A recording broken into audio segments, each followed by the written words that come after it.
நம்ம சேனலில் பயோகிராஃபிலாம் பார்க்குறோம். அந்த வகையில் இன்றைக்கி யாரோட பயோகிராஃபின்ட்டு எல்லாம் தான் போச்சு கெஸ் பண்ணியிருப்பீங்க. ஆமாங்க, நடிகை சாயா சிங். இவங்களை பற்றி தான் எல்லாரும் இந்த வீடியோவில் பார்க்க போகிறோம்.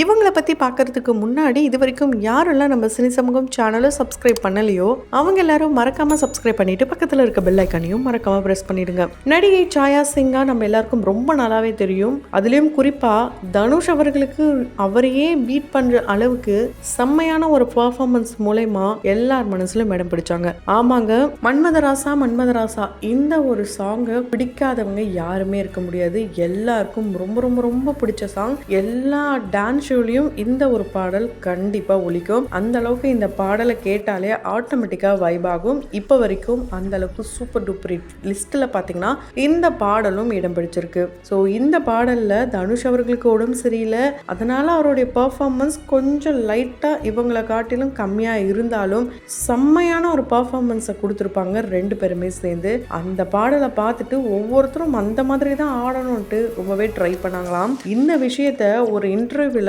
தளபதி விஜய் அவர்களே இவங்க கிட்ட அந்த கேள்வியை கேட்டிருப்பாரு. தளபதி விஜய் அவர்களை பார்த்து நிறைய பேர் டான்ஸ் மூமெண்ட்லாம் காப்பி பண்ணி பண்றாங்க.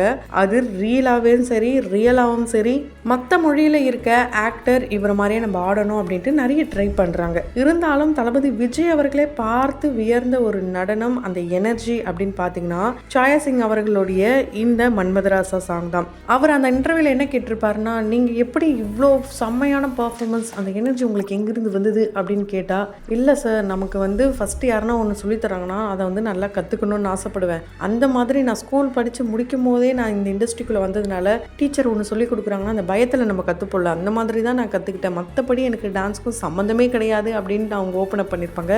ஆனால் அதே தளபதி விஜய் அவர்கள் கூட சேர்ந்தே இவங்க கும்மிட போட தெய்வம் இந்த ஒரு பாடலில் செம்மையாக டான்ஸ் பர்ஃபார்மன்ஸ் பண்ணியிருப்பாங்க. ஸோ இப்படி டான்ஸே தெரியாமல் டான்ஸ் மூலிமா மக்கள் மனசில் இடம் பிடிச்சிருப்பாங்க. கண்டிப்பாக மன்மதராசா சாங் இந்த அளவுக்கு வந்திருக்குன்னா அதுக்கு காரணம் அந்த டான்ஸ் கோரியோகிராஃபராக இருக்கட்டும் அண்ட் இவங்களை ரொம்பவே மோட்டிவேட் பண்ணது தனுஷ் அவர்கள் தானா. நீங்களும் பண்ணுங்க, எதுவுமே முடியாது கிடையாது, கண்டிப்பாக முடியும் அப்படின்னு சொல்லி தான் பண்ண வச்சிருக்காரு. ஸோ இந்த ஒரு விஷயத்த இப்போ வரைக்கும் அவங்க நிறைய இன்டர்வியூஸில் சொல்லிகிட்டே தான் இருக்காங்க. அந்த அளவுக்கு அந்த சாங் செம்மையான வைப்பை கொடுக்கும்.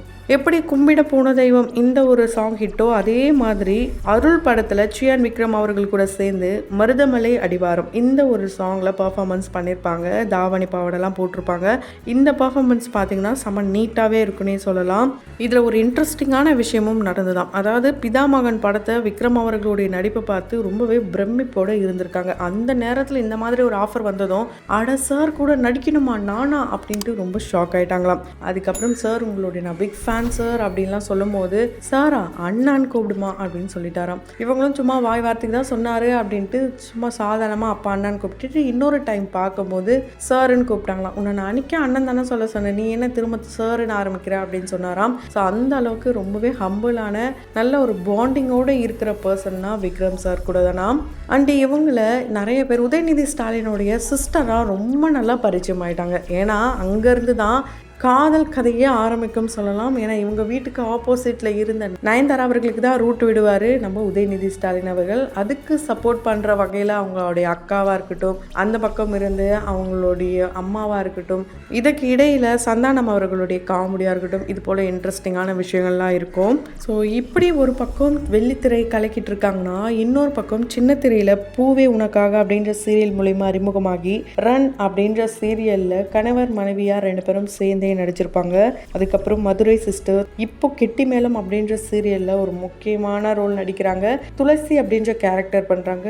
இந்த ஒரு துளசி கேரக்டர் இவங்களுடைய ரியல் லைஃப் கேரக்டர் கூட ரொம்ப நல்லாவே பொருந்துமாம். அந்த அளவுக்கு தான் ரொம்பவே டச்சிங்கான சீக்வன்ஸ்லாம் இருக்காங்க. கண்டிப்பா எல்லாருக்கும் ரொம்ப பிடிக்கும்ட்டு இவங்க அஷூரன்ஸ் கொடுத்துருக்காங்க.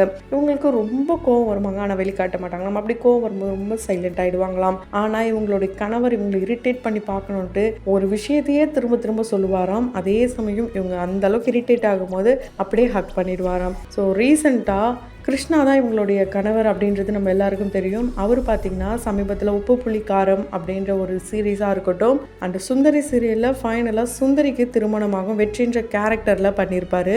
ஸோ இப்போது இவர் வந்து அந்நியார் அப்படின்ட்டு நம்ம எல்லாருக்கும் ஒரு ட்ரேடை செட் பண்ணார்னா அது தெய்வ மகள் பிரகாஷ் அப்படின்ற கேரக்டர் பண்ண கிருஷ்ணா தான். ஸோ அதுக்கப்புறம் இவரை அதிகமாக காணலை. ரீசெண்ட் டைமில் இப்போ எல்லா பக்கத்துலையும் இவர் இருக்காருன்னே சொல்லலாம். அந்த வகையில் இப்போ தான் இவர் வந்து ஒரு விஷயத்த ஓப்பன் அப் பண்ணியிருப்பார்.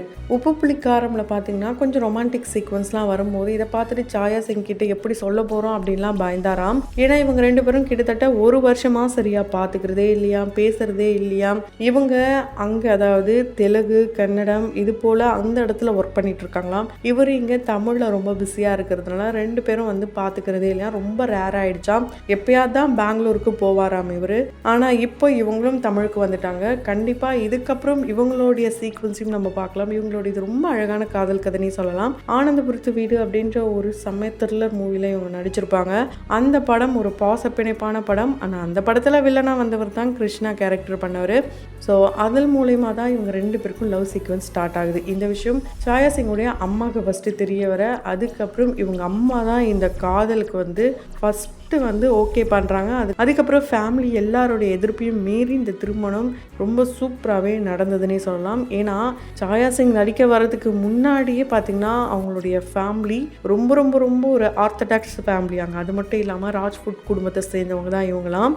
அவங்க அம்மா எப்பவுமே முகம் மூடிட்டு தான் இருப்பாங்களாம். அப்படிப்பட்ட குடும்பத்திலேருந்து இவங்க வராங்கன்னும் போது நிறைய பேர் கேள்விகள்லாம் கேட்டாங்களாம். ஆனால் அவங்களுடைய அம்மா சொன்னாங்களாம், என்னுடைய மகளுக்கு ஒரு திறமை இருக்குது, அந்த திறமையை வெளிக்காட்டணும்னு நினைக்கிறேன், அதனால் நான் இப்படி முடங்கி கிடந்த மாதிரி என் பொண்ணையும் விட மாட்டேன் அப்படின்னு சொல்லி தான் இவங்க அவங்களுடைய திறமையை வந்து மேலே கொண்டு வரணும்னு நினச்சி தான் இண்டஸ்ட்ரிக்கே கொண்டு வந்திருக்காங்க. அந்த வகையில் ஃபஸ்ட்டு அவங்க வந்து தெலுங்கு கன்னடம் இது போல் படங்கள்லாம் நடிச்சிருக்காங்க. அண்ட் அதுக்கப்புறம் தான் இங்கே வந்தாங்க. அவங்களுக்கு இந்த மொழியில் வந்து வேறுபாடே கிடையாது. நடிப்பு தான் வந்து நம்ம எல்லாரையும் சேர்க்குது. அதனால எல்லாத்தையுமே நம்ம லேர்ன் பண்ணணும்ட்டு ரொம்ப அழகா தமிழ் தெலுங்கு மலையாளம் கன்னடம் ஹிந்தின்ட்டு அழகாவே பேசுவாங்க. இவங்களுக்கு 2014 திருமணம் நடந்தது. இப்போ வரைக்கும் அவங்களுடைய குழந்தைங்களா யார் இருக்காங்கன்னா இவங்க வளர்க்குற நாய்க்குட்டிகளை தான் குழந்தைங்களா நினைக்கிறாங்களாம். என் குழந்தைங்க கூட தான் நான் விளையாடுவேன், 2 டாக்ஸ் இருக்கு, கண்டிப்பாக அவங்க இல்லாமல் நான் இருக்க மாட்டேன் அப்படின்றத ரீசெண்டான ஒரு இன்டர்வியூவில் கூட சாயா சிங் சொல்லியிருக்காங்க. ரொம்ப சிரிச்ச முகம், அழகாக பேசுகிறதா இருக்கட்டும், பழகிற விதமாக இருக்கட்டும், ரொம்ப ரொம்ப அன்பான ஒரு பொண்ணாக இருக்காங்களே அப்படின்ட்டு நிறைய பேர் கமெண்ட் பண்ணிட்டு வராங்க. இவங்க ராஜ்கிரண் அவர்களுடைய மருமகள் கேரக்டரும் பண்ணியிருப்பாங்க பார்ப்பாண்டி. இப்போ இந்த படத்துக்கும் திருடா திருடி இந்த படத்துக்கும் ஒரு கனெக்ஷன் இருக்கு. அந்த படத்து மூலயமா தான் ஃபேம் ஆனாங்க. அந்த படம் மூலயமா இவங்க கூட ஃப்ரெண்ட்ஷிப்ல இருந்த தனுஷ் அவர்கள் இந்த படத்துலயும் இவங்களுக்கு வாய்ப்பு கொடுத்தாருன்னே சொல்லலாம். அந்த நட்பு இப்போ வரைக்கும் தொடருதாம். இது இல்லாமல் வல்லமை தாராயோ இது போல படங்கள்லாம் பண்ணியிருக்காங்க. இவங்களுக்கு புக்ஸ் படிக்கிறதுனா ரொம்ப ரொம்ப பிடிக்கும். இவங்களுடைய பெஸ்ட் ஃப்ரெண்ட்னா இவங்களுடைய அம்மா தான். சாகர வரைக்கும் சினிமாவில் இருக்கணுன்ற ஆசை இவங்களுக்குள்ளே இருக்குது. இவங்க ஹீரோயினாக அங்கே வெள்ளித்திரையில் இருக்கும்போது ஆரம்ப காலகட்டத்தில் அந்த அளவுக்கு கொண்டாடப்படலை அப்படின்றது தான் நிசத்தனமான உண்மை. ஆனால் இப்போ சின்ன திரையில் இவங்க நடிக்கிற ஒவ்வொரு ரோலுக்குமே தனித்தனியாக ஒரு ஃபேன் பேஸ் வந்திருக்காங்கன்னே சொல்லலாம். அந்த அளவுக்கான நம்ம வீட்டு பொண்ணுப்பா அப்படின்னு சொல்கிற அளவுக்கு தான் சூப்பர் டூப்பர் ஹிட்டான ரோல்ஸ்லாம் எடுத்து பண்ணிட்டு இருக்காங்க. இவங்களுக்கு ஒரு பிரதரும் இருக்காரு. ஸோ ஃபேமிலி பார்த்தீங்கன்னா இப்போ ரொம்பவே சப்போர்ட்டிவாக இருக்காங்க. எப்படி ரன் சீரியலில் கிருஷ்ணாவும் இவங்களும் சேர்ந்து நடித்தாங்களோ இதுக்கப்புறம் வரப்போகிற சீரியல்லையும் இவங்க 2 பேரும் சேர்ந்து நடிக்கிறதுக்கான வாய்ப்புகளும் இருக்குது. அண்டு நெஞ்சத்துக்கு இல்லாத இந்த சீரியல் பார்த்திங்கன்னா இப்போ தான் வந்து என் கார்டு போட்டாங்களே, சமீபத்தில் தான் அந்த சீரியலை லான்ச் பண்ணியிருந்தாங்க. ஒரு சில காரணங்களால் அந்த சீரியலை முற்றுப்புள்ளி வச்சுட்டாங்க. ஆனால் அந்த சீரியலில் ரேஷ்மாவுக்கு முன்னாடி இவங்கள தான் வந்து ஓகே பண்ணியிருந்தாங்களாம். இவங்க அந்த இடத்துல பிஸியாக இருந்ததுனால, அதாவது தெலுங்குல ரொம்ப பிஸியாக இருந்ததுனால இங்கே இவங்களுக்கு வந்து கால் ஷீட் கிடைக்காம போயிருக்கு.